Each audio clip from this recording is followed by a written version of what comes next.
ఈ పరిషత్ ఎన్నికల్లో జనసేన చాలా ప్రతికూల పరిస్థితుల్లో రాయలసీమలో కానీ ఉత్తరాంధ్రలో కానీ కోస్తాంధ్రలో కూడా వైసీపీ దాష్టీకాన్ని ఎదుర్కొని పోలీసుల ఒత్తిళ్లను తట్టుకొని చాలా ప్రతికూల పరిస్థితుల్లో జనసేన 180 ఎంపీటీసీ స్థానాలని కైవసం చేసుకుంది. అలాగే కడీప్ మండలం జెడ్పీటీసీ కూడా ఒకటి.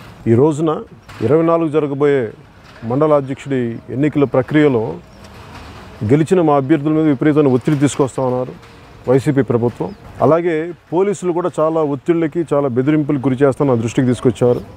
మండల అధ్యక్షుడి ఎన్నికల ప్రక్రియలో మా వాళ్ళని ఓటింగ్కి ఆపినా కానీ మా వాళ్ళని ఇబ్బంది పెట్టినా కానీ ఇన్ని స్థానాలు వైసీపీ కైవసం చేసుకొని కూడా జనసేన గెలిచిన స్థానాల మీద విపరీతమైన మొండి పట్టుకెళ్ళిపోయి ఇది కూడా వాళ్ళ కైవసం కావాలని చెప్పి రకరకాల ఒత్తిళ్ళు రకరకాల ప్రలోభాలు పెడతా ఉన్నారు. పోలీస్ అధికారులు కూడా వాడుకొని చాలా ఇబ్బందులు గురి చేస్తూ ఉన్నారు.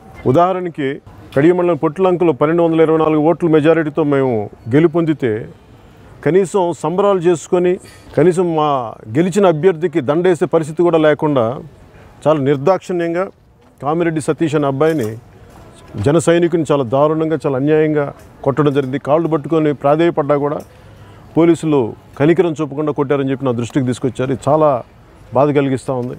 కడియ మండలం వీరవరం సంబంధించి అక్కడ జనసేన గెలిస్తే అక్కడ కూడా కర్రలకి మేకులు కొట్టి చాలా అన్యాయంగా చాలా అడ్డగోలుగా దారుణంగా కొత్తపల్లి అయ్యప్పని అమానుషంగా దాడి చేశారు. పోలీసుల దృష్టికి తీసుకెళ్ళి మీరు వాళ్ళ మీద కేసు ఫైల్ చేయండి అంటే కూడా ఎవరు సరైన స్పందన లేదు. ఆఖరికి మా నాయకులందరూ స్టేషన్ ఎదురుగా ఉంటామంటే కూడా అప్పుడు కానీ కేసు బుక్ చేయలేదు.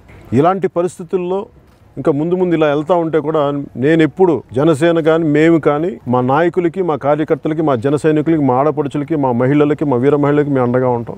అలాగే 24 జరగబోయే మండల అధ్యక్షుని ఎన్నిక ప్రక్రియలో కనుక మా వాళ్ళని ఇబ్బంది పెట్టి ఓటింగ్కి రానివ్వకుండా చేసినా ఎలాంటి ఇబ్బందులు చేసినా స్వయంగా నేనే కడియపులంకకు వస్తాను.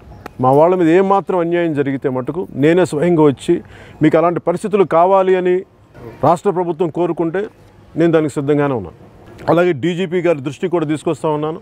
రాష్ట్ర ఎన్నికల అధికారి నీలం సాహ్ని గారి దృష్టి కూడా తీసుకొస్తా ఉన్నాను. చీఫ్ సెక్రటరీ గారి దృష్టికి తీసుకొస్తున్నాను. ఈ ఎన్నికలు సజావుగా జరగకపోతే మటుకు జరిగే పరిస్థితులకు మీరే బాధ్యత వహించాల్సి ఉంటుంది. అందుకని ముందుగానే నేను అభ్యర్థిస్తున్నాను, ప్రశాంతంగా వాతావరణ ఎన్నికలు జరగాలి.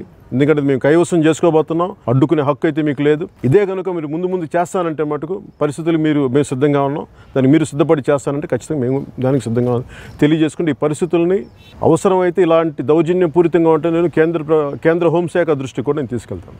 దయచేసి దీన్ని ఎవరు మర్చి అధికారులు కూడా ముఖ్యంగా ఉన్నత పోలీస్ అధికారులు కానీ జిల్లా పోలీస్ అధికారులు కానీ ప్రత్యేకించి చెప్తున్నాను, విజ్ఞప్తి చేస్తున్నాను, అభ్యర్థిస్తున్నాను.